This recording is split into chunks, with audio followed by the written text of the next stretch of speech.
Баршаңызға қайырлы күн достар. Бүгін сіздермен өте оңай даярланатын, бірақ сөзсіз дәмді рулеттің рецептімен бөлісетін боламын. Рулет қолжетімді ингредиенттерден тұрады.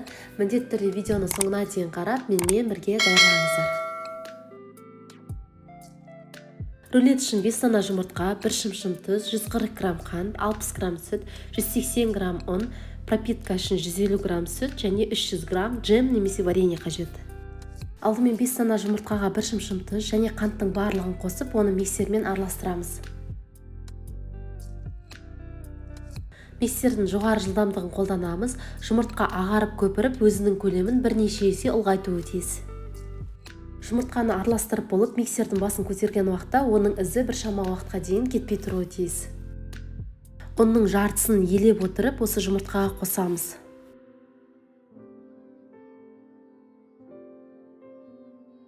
Міндетті түрде силиконовый лопатканы пайдаланып, ұнды астынан үстіне қарай дәл видеода көрсеткендей етіп, сілкіп отырып араластырамыз.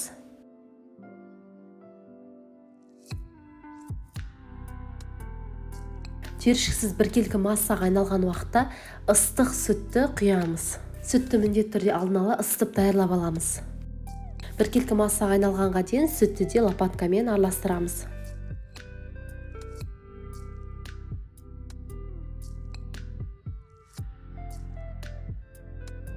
Қалған ұнның барлығын қосып, оны біркелкі массаға айналғанға дейін лопаткамен араластырамыз.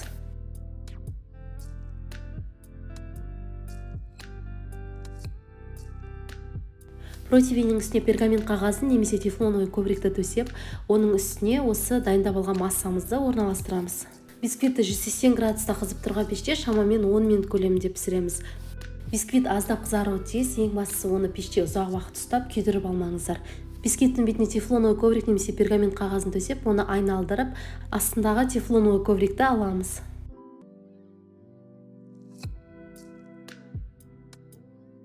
Бисквитті қайта айналдырып, оны решетканың үстінде суытамыз. Бисквиттің айналасы күйген болса, ол ораған уақытта сынады, сондықтан оны алдын ала кесіп алсаңыздар болады. Бисквитке сүтпен пропитка жасаймыз. Бетіне джем немесе варенье жағып шығамыз. Джемнің рецептін сіздер менің каналымнан таба аласыздар. Оның ссылкасын описаниеде қалдыратын боламын, немесе видеоның жоғары жағындағы подсказканы басып көрсеңіздер болады. Джемді мен агар-агармен даярладым. Өте оңай әрі тез даярланады. Мен джемді клубникадан даярладым. Егер вареньемен даярлайтын болсаңыз, вареньеңіз сұйық болған жағдайда, оған жүгері крахмалын қосып, аздап қайнатып, қоюландырып алсаңыз болады.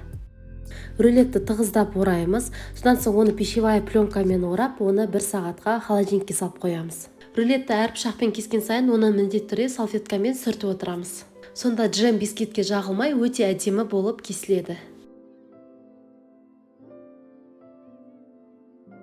Осымен біздің өте дәмді рулетіміз дайын. Оны тарелкаға салып, дастарханға ұсынсаңыз болады. Ал мен сіздермен тек қана ерекше тағамдардың, әртүрлі торттар мен десерттердің рецептімен бөлісемін.